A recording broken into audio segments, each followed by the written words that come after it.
আমলটাও আমার জন্য বান্দা শুনে রেখে দে। সব কিছুর মধ্যে রিয়া থাকাটা সম্ভব। হজ করবে হাজি সাজার জন্য, লোক আমাকে হাজি বলবে, কেউ নামাজি পড়বে যেন তার মধ্যে থাকলে থাকতেও পারে, লোক আমাকে নামাজি বলবে, কেউ দান করলে এমনও থাকতে পারে, লোক আমাকে দাতা বলবে, কেউ হজ করলে এমনও থাকতে পারে, লোক আমাকে হাজি বলবে। কিন্তু আমি রোজাকে আমার খাস ইবাদত কেন বলেছে? কেউ লোক দেখানো রোজা যদিও রাখে, লুকিয়ে লুকিয়ে তো খেয়ে নেবে। আমি কি বুঝাচ্ছি? এই বছর যখন আর কদিন পর রোজা একটু রোজা নেব, আমি সব জায়গায় নবীর আলোচনা করি, জানেন তো নাকি? কিন্তু আজ যখন কদিন পরই রোজা, একটু এটাও তো বলতে লাগে, কেন আমার নবীর দিনেরই মধ্যে একটা পাঠ হলো রোজা। মানে রোজা ওটাও নবীর পছন্দ, ঠিক তো নাকি? তাহলে নবীকে ভালোবাসবার রোজা রাখবো না, এটা কেমন ভালোবাসা ভাই, ঠিক না? একটু রোজালেও বলতে লাগে। সবই আল্লাহর জন্য, কিন্তু রোজাকে আল্লাহ বলল আমার খাস ইবাদত। হাদিসে কুদসি এটা, আস-সাওমু লি ওয়া আনা আজজি বিয়াদি, রোজা হলো আল্লাহ বলছেন আমার খাস ইবাদত, এবং আমি রোজাদারদের ঘরে কুদরতি হাতে পুরস্কৃত করব। জোরে বলুন সুবহানাল্লাহ। সেই রোজা, এবং রোজা আমাদের জন্য কত উপকার।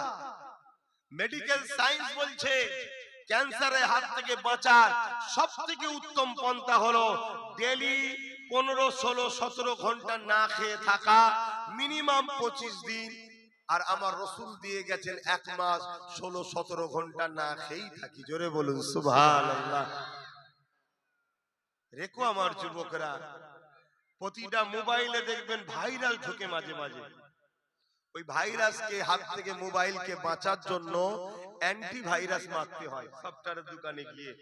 তো রোজা হলো 11 মাস আমাদের শরীরের খাদ্যের মধ্যে যে ভাইরাস ঢোকে, ওই ভাইরাসকে বার করার জন্য অ্যান্টিভাইরাস হলো 1 মাসের রোজা। জোরে বলুন সুবহানাল্লাহ।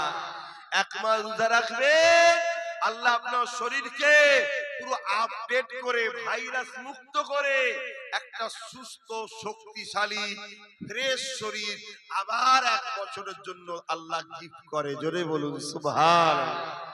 কেন রোজা রাখবেন না? এটা আমার স্বাস্থ্যের জন্য উপকার। আর আমার দয়ার নবী প্রতি সপ্তাহে 2টো করে রোজা রাখতেন। জোরে বলুন সুবহানাল্লাহ। এছাড়া আরো অনেক রোজা আমার নবী রেখেছেন। আল্লাহ নবীর জীবনে এমনও পাওয়া যায়, নবী আমার একটানা 40 দিন পর্যন্ত রোজা রেখেছে। কখনো কখনো রাখতেন না সেহরি খেতেন না ইফতার খেতেন। একবার নিয়ত করবে 40 দিন পরে ইফতার করবে। আল্লাহ নবী এইভাবে একটানা 40 দিন পর্যন্ত রোজা রেখেছে। এটা দেখে সাহাবা হুজুররা রাখার চেষ্টা করেছে। একদিন, 2 দিন, 3 দিন পরে সাহাবা হুজুরদের চেহারা দেখে বোঝা যাচ্ছে দুর্বল হতে লেগেছে।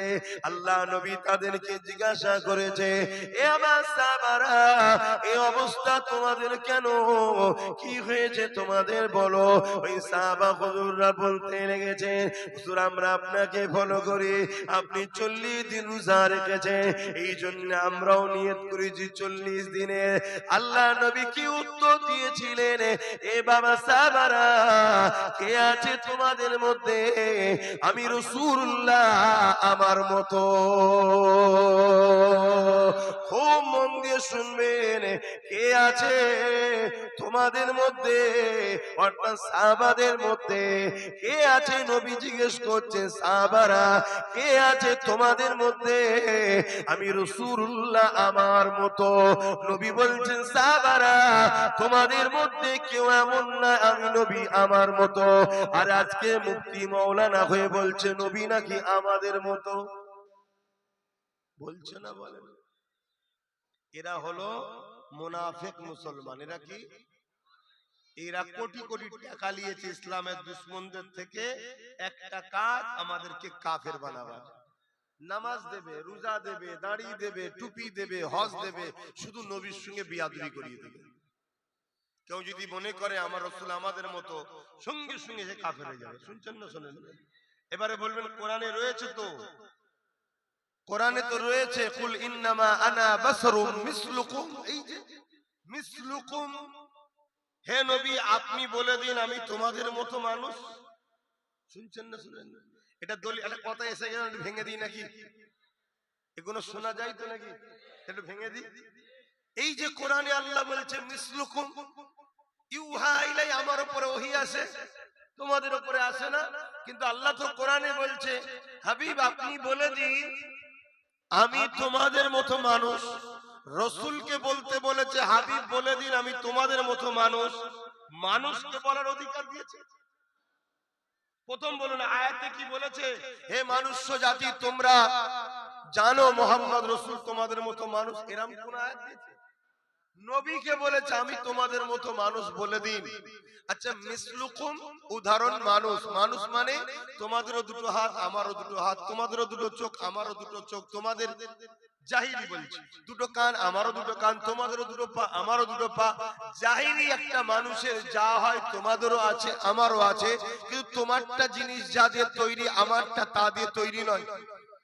তোমারটা তৈরি মাটির রস দিয়ে, আমারটা তৈরি নূর দিয়ে। জোরে বলুন সুবহানাল্লাহ। তাই তো আমি ইশারা করলে চাঁদ দু টুকরো হয়, কেন এ থেকে নূর বাহির হয় যে কাটে। জোরে বলুন সুবহানাল্লাহ। দ্বিতীয় নম্বর কথা, এই আয়াতটা আল্লাহ নাজিল করলেন কাদের জন্য? মক্কার মুশরিকরা আমার নবীর থেকে সরে যাচ্ছে, সরে যাচ্ছে। কেউ কেউ বলছে ঈসা নবী যেমন খোদার বেটা, উজাইর নবী যেমন